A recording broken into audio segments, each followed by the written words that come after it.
Ciao a tutti. Il love bombing è una tattica manipolativa utilizzata dai soggetti di matrice narcisistica per ottenere il controllo e l'ammirazione dei loro partner. Quando due persone narcisiste si incontrano e si coinvolgono in una relazione, il love bombing può assumere proporzioni particolarmente intense e complesse, per non dire disastrose. Inizialmente il love bombing tra due individui con disturbo narcisistico di personalità può manifestarsi come un'esplosione di emozioni e di gesti romantici, con entrambi i partner che si dedicano l'uno all'altro e in modo esagerato. Si tratta di una fase in cui entrambi cercano di impressionarsi a vicenda, mostrando un'elevata dose di idealizzazione reciproca. I complimenti, i gesti romantici e le dichiarazioni d'amore sono esagerate e vanno a creare un'atmosfera di eccitazione e di innamoramento intenso. Questa fase iniziale del love bombing tra due narcisisti è caratterizzata da una competizione implicita per ottenere l'attenzione e l'adorazione dell'altro. Ambedue i partner cercano di dimostrare di essere superiori e irresistibili, mostrando di possedere caratteristiche pazzesche, come la bellezza, l'intelligenza, lo status sociale e la ricchezza. Tuttavia, dietro questa apparente armonia e passione euforica si nasconde una dinamica alquanto tossica e distruttiva. Entrambi i narcisisti sono concentrati su se stessi e sul proprio desiderio di essere ammirati e idolatrati. Non c'è spazio per una connessione autentica ed empatica, poiché tutte e due sono più interessati a ricevere gratificazione personale che a comprendere veramente l'altro. Man mano che la relazione prosegue, il love bombing prende una piega sempre più distorta, devastante e pericolosa. La competizione per l'attenzione e il controllo diventa sempre più accesa, con entrambi i partner che cercano di manipolare e dominare l'altro. Le manifestazioni di affetto e di ammirazione diventano strumenti di potere e di assoluto controllo, utilizzati per mantenere l'altro legato emotivamente e per gratificare il proprio ego. Inoltre, il love bombing tra due narcisisti può portare ad un aumento della gelosia e della possessività, poiché entrambi i partner possono diventare iperprotettivi riguardo la loro relazione, percependo ogni minima minaccia esterna come un attacco personale alla propria grandezza narcisistica. Questo può alimentare un ciclo infinito di conflitti e di manipolazioni, dove nascono comportamenti piuttosto distruttivi per difendere il proprio ego e la propria immagine idealizzata. Con il passare del tempo la relazione può degenerare in un circolo vizioso di abuso emotivo e manipolazione, dato che entrambi cercano di sfruttare l'altro per ottenere il classico rifornimento narcisistico.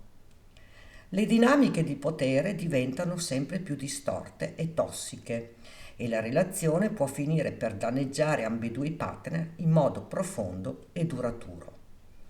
In sintesi, il love bombing tra due narcisisti può sembrare un'esplosione di passione e di romanticismo, ma alla base si cela una dinamica tossica e dannosa.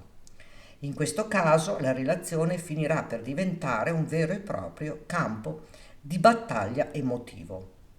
Dopo la fase del love bombing tra due narcisisti, la dinamica di tale rapporto di coppia può subire una trasformazione significativa, spesso caratterizzata da instabilità, conflitti e manipolazioni ancora più intense.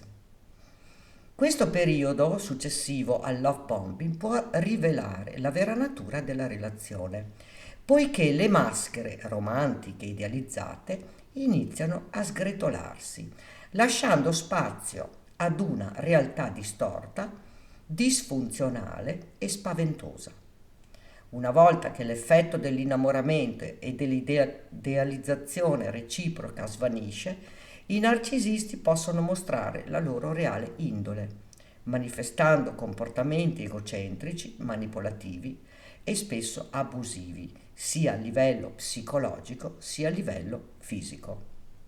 Entrambi i partner possono iniziare a competere per il controllo e l'ammirazione dell'altro in modo sempre più aggressivo, cercando di mantenere il proprio ego sopraffatto e di sopraffare quello dell'altro.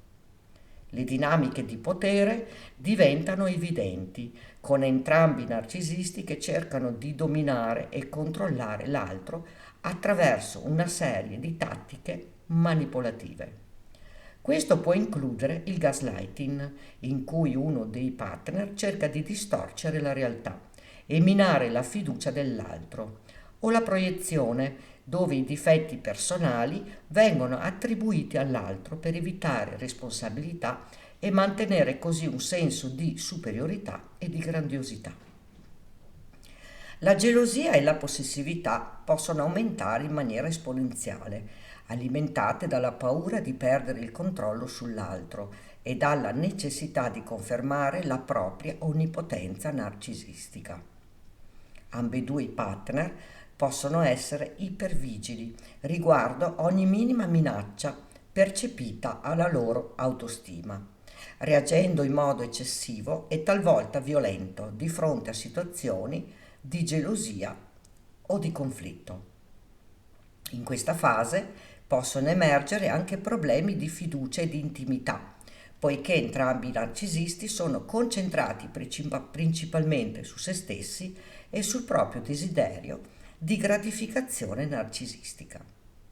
Ciò può portare ad una mancanza di fiducia reciproca e a una crescente distanza emotiva, nonostante gli sforzi apparenti per mantenere l'illusione di una relazione perfetta.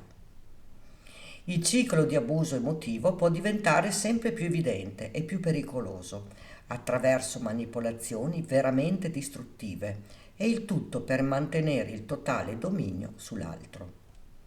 Questo può includere il sabotaggio dell'autostima dell'altro, la coercizione emotiva o persino l'uso di violenza fisica o verbale per ottenere ciò che desiderano.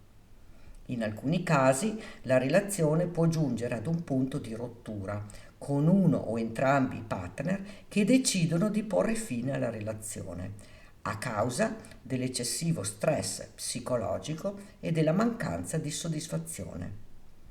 Tuttavia, in altri casi la relazione può persistere in un ciclo tossico di abusi, con entrambi i narcisisti che continuano a cercare di manipolare e di dominare l'altro, nonostante il dolore e la sofferenza che ciò comporta. In breve, dopo il love bombing tra due narcisisti, la relazione può assumere una forma distorta e disfunzionale, caratterizzata da conflitti, da manipolazioni e da abusi emotivi e fisici, dato che entrambi i partner sono concentrati principalmente su se stessi e sul proprio desiderio di gratificazione e rifornimento narcisistico. La relazione può diventare una guerra emotiva dove nessuno dei due ne uscirà vincitore. E tu che cosa ne pensi? Racconta qui sotto nei commenti. Ricordati di iscriverti al canale e di attivare la campanella, così potrai ricevere le notifiche dei nuovi video. Grazie per avermi seguita.